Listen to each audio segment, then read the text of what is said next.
foster system is terrible. And so many people abuse it and take advantage, and nobody loves or look after the kids. So foster kids, I have a message for you. A message for you, foster child. I wish we had aborted you. You are better off dead.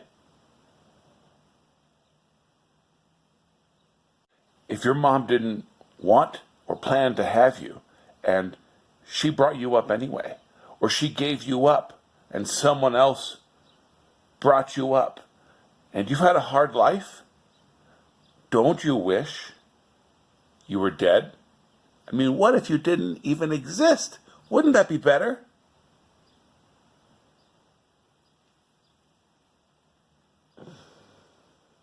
Now, certainly if your mom were raped, you would agree you should be dead.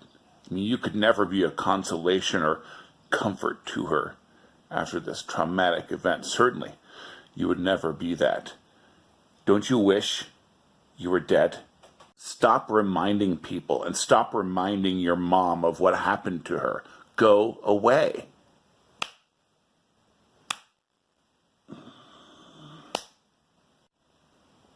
All right, it's real me. It's reasonable me with my cup of coffee.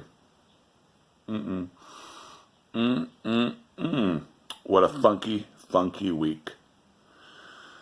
With Alabama, praise God, passing this pro-life legislation to make almost all abortion illegal. And then Alyssa Milano's fabulous sex strike, in which pro-abortionists discovered that abstinence is a preventative solution to unwanted pregnancies, in which pro-aborts discovered marriage on social media. Oh man, what a fun, hilarious, murderous thing the sex strike has been. Oh man. So good. So funny. Oh, brothers and sisters. Murder. Murder as a just cause. Man, it's amazing to see. And the slander that gets put out there. It's the constant repetition and its various iterations that people who are pro-life, pro-life is such a limiting label. And so many of the Christians who fight abortion wouldn't even use that term to describe themselves. It's fine. I like pro-life well enough.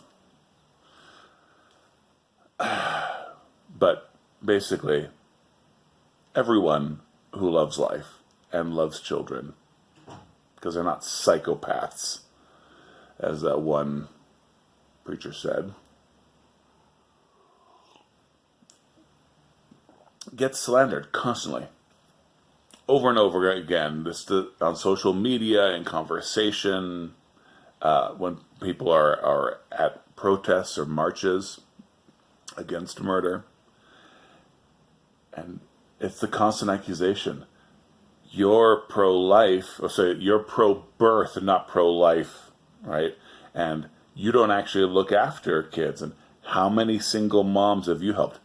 That's the best one, when they try to lump it all in with socioeconomic and ethnic stuff, right? How many single moms have you taken in? How many black single moms have you taken in? How many Hispanic single moms have you taken in? Just ask how many single moms. Ugh. But of course, in their minds, it's all connected. It's all a class thing. I shouldn't say that. It's not all a class thing. It's a murder thing. They really think they should be able to kill babies.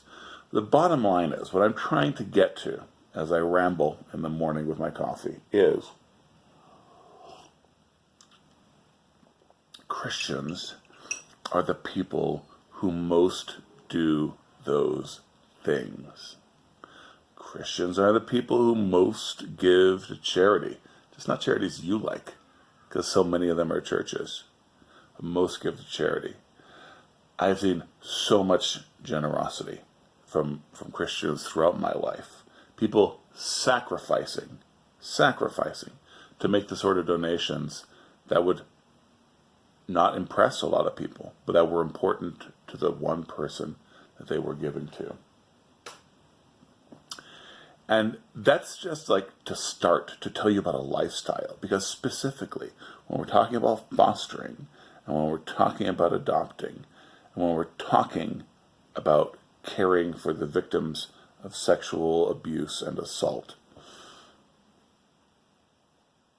no one does better than my brothers and sisters. I mean, it's everywhere. It surrounds us. It's gotten to the point where my wife and I sometimes cattily make fun of how fashionable it's become to adopt.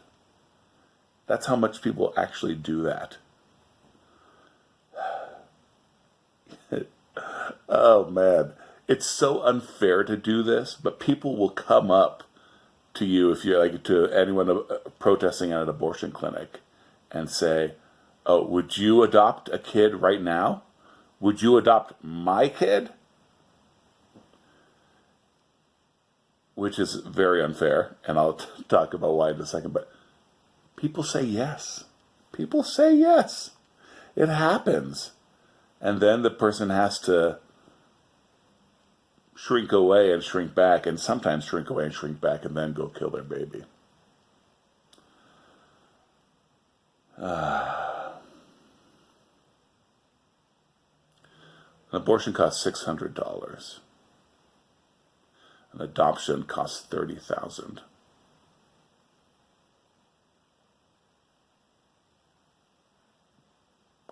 And so many of the families I know who have adopted multiple children. At great sacrifice, been made to jump through all sorts of hoops by the government. There are many barriers put in the way of saving the life of a child, and yet people go out and save them anyway. As for you, O foster child, O adoptive child, O child of rape, I'm glad you're here with me on this world. And I hope that you and everyone else watching who isn't one of those things has a beautiful life and finds Jesus. The peace of Christ be upon you.